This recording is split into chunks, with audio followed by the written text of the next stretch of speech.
I tested HIV positive 4.5 years ago. When I tested positive, I thought, that's it, my life is over. I was going to die. 1 year before he died, I completely quit my job and stayed home with him.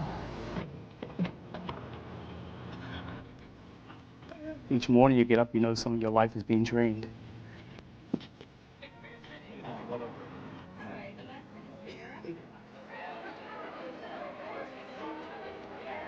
I hope that in the morning I wake up and I have enough strength to continue.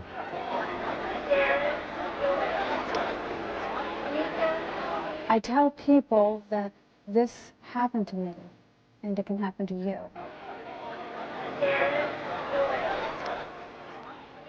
Eric Standback, Dominic R. DeAngelis Jr., Mark Alexander, Buddy Tigello, Arthur James Jim. It's very hard for us to plan anything in our lives. It's very hard for us to plan what's going to happen in June. It's very hard for us to plan what's going to happen next Tuesday. Where there is time,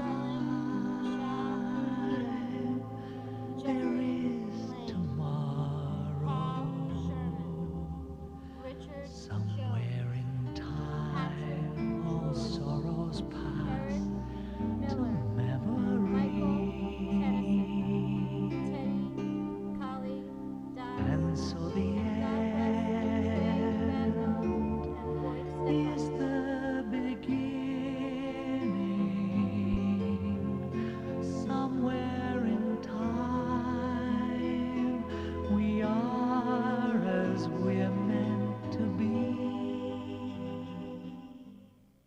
The most difficult thing was see my son laying on that bed and not being able to move or talk or say what he was feeling.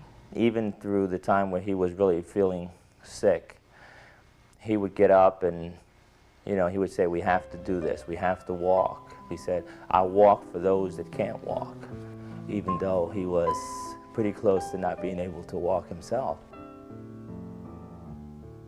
I think the walk grows every year because more and more people become closer to it. And they usually become closer to it because they are personally touched. I'm here because of my brother Danny, because we lost my son. I'm here in memory of my son. I'm walking on behalf of a friend. This is Dennis Ott, and he's part of our group. I am HIV positive, and I'm walking for me and for all my friends. Jesse and Steve.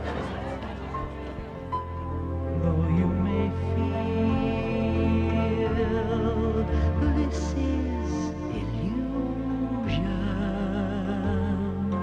somewhere in time, I know we're certain to meet. I really don't want any of my friends that are still living with us to need or want anything that could be prevented by raising money for them. There's a lot that I can do for those that really need it right now. I wish you could stand here and see down the parkway. It's a beautiful, beautiful sight this morning. This is by far the biggest fundraising walk in this city. You see banners of companies, businesses, churches. You see community organizations. Something says that I'm aware that, Clyde, that you're out there and not alone. Seeing all these people here makes me feel very warm and very happy. And it reminds us that we're not alone in our loss. Walking in the AIDS walk makes me feel loved and accepted. You know, this does my heart wonderful. Let's get out there and do that walk. Walk that walk for that $1.3 million. Can I get a yes? Can I get a yes? I am so hyped. I am so happy. And I painted all the purple signs at a volunteer. We're having such a blast. This is our 4th year, and we're really excited to be here. We do this every year, and this is, I guess, her 3rd and her 2nd. What I would say to someone who's not here today about next year's walk is if they're not here, they're missing one hell of a good time.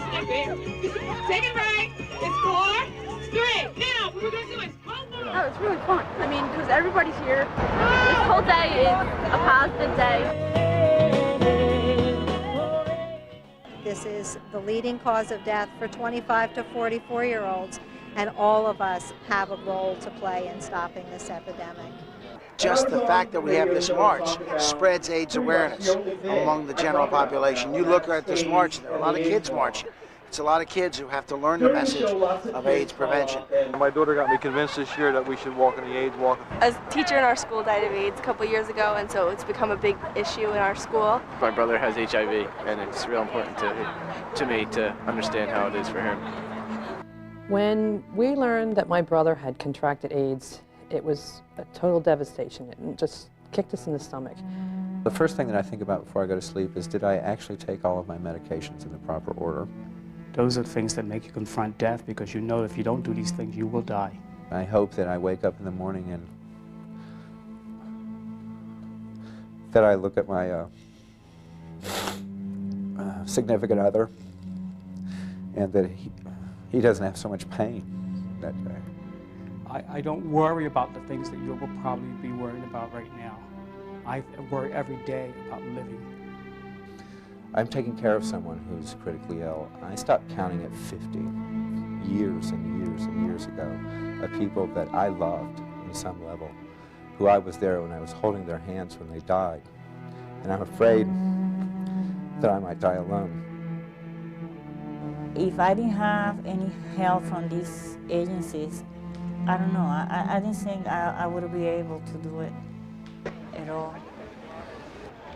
63 organizations benefit from the AIDS Walk. These organizations provide housing for people with AIDS, food for people with AIDS, testing and education and prevention to prevent the spread of this epidemic.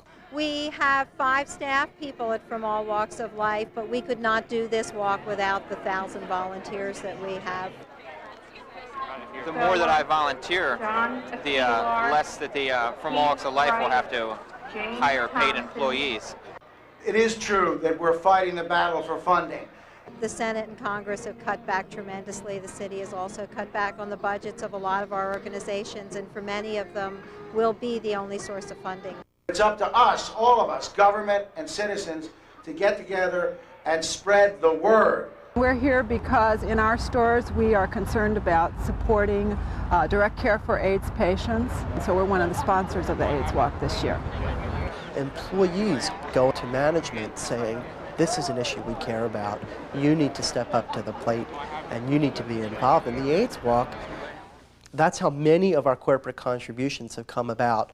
Corporations most often don't realize who they help. They helped me personally, they helped my mother immensely, they helped my brother. There are tens of thousands of people here who are seeing what corporate America can do. In 1987, the first AIDS Walk was produced and it raised $33,000. Back then, $33,000 was a tremendous amount of money for the fight against AIDS. Well, in 1995, the AIDS Walk raised over $1.1 million. It's sad. That $1.1 million is not enough. These agencies play a big role, and this is where the AIDS Walk plays a big role also.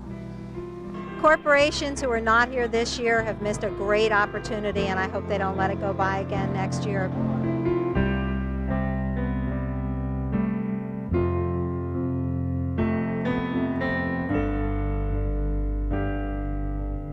Sometimes I think that I know what love's all about, and when I see the light, I know I'll be alright.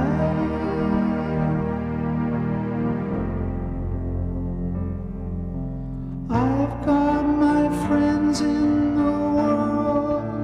I had my friends when we were boys and girls, and the secrets came unfurled. Well, I lost my aunt last year from AIDS, and she died without us knowing what she had died from. So I never got a chance to say goodbye to her. So this is my tribute to my aunt. Her name was Elisa James, and this is my tribute to her. I didn't think I could walk it that far, but I did it. I did it. So I hope everybody or anybody that sees this will come out and support people that have AIDS. Help keep these places open for these people. Because you don't have it doesn't mean that we don't need your help. I can't say no more.